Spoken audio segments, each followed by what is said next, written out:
नमस्कार मित्रांनो, मराठी गुरु या यूट्यूब चॅनलमध्ये तुमचे स्वागत आहे। आजच्या या व्हिडिओमध्ये आपण बघणार आहोत की मुख्यमंत्री माझी लाडकी बहीण योजनेत महत्त्वपूर्ण बदल करण्यात आलेले आहेत। यामध्ये अर्जाची मुदतवाढ असेल, अविवाहित महिलांना लाभ असेल, उत्पन्न दाखला रद्द करण्याबाबत असेल, डोमिसाइल प्रमाणपत्र रद्द करण्याबाबत असेल, जमिनीची अट असेल, वयाची अट असेल, तर अशा विविध स्वरूपात बदल करण्यात आलेले आहेत। तर याची संपूर्ण माहिती आपण या व्हिडिओमध्ये बघणार आहोत। त्यासाठी तुम्हाला हा संपूर्ण व्हिडिओ शेवटपर्यंत बघायचा आहे। आणि जर तुम्ही आपल्या चॅनलवर पहिल्यांदा आले असतील तर चॅनलला सबस्क्राइब करून घ्या। अशाच पद्धतीची नवनवीन व्हिडिओ मी तुमच्यापर्यंत घेऊन येत असतो। तर चला मग व्हिडिओला सुरुवात करू।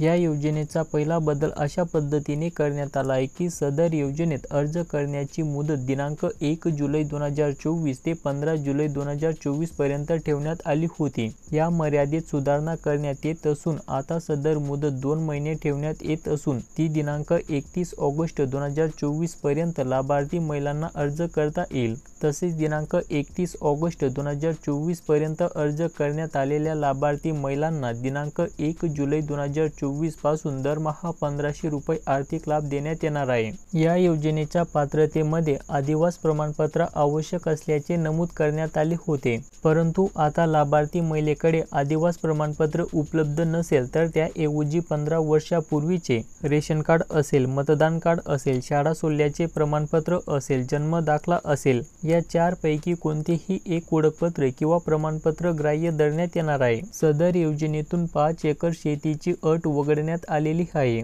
त्यानंतर चौथ्या बदलामध्ये सदर योजनेत लाभार्थी महिलांचा वयोगट 21 ते 60 वर्ष वयोगटाऐवजी 21 ते 65 वयोगट करण्यात येत आहे।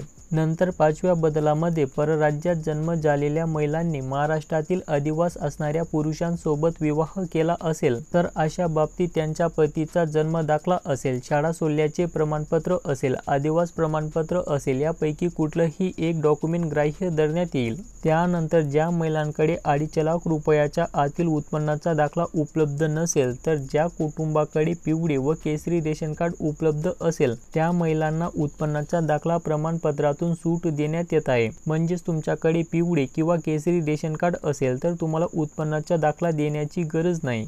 त्यानंतर शेवटचा आणि 7वा महत्त्वपूर्ण बदल करण्यात आलेला आहे की सदर योजनेत कुटुंबातील एका पात्र अविवाहित महिलेला सुद्धा या योजनेचा लाभ देण्यात येणार आहे। तर अशा पद्धतीने या योजनेत महत्त्वपूर्ण बदल करण्यात आलेले आहेत। तर या योजनेच्या ऑनलाईन ॲप्लिकेशन सुरू झाल्यानंतर ऑनलाईन अर्ज कसा करायचा याची संपूर्ण माहिती आपण या आपल्या यूट्यूब चॅनलवर बघणार आहोत। तोपर्यंत तुम्हाला चॅनलला सबस्क्राइब करून घ्यायचं आहे।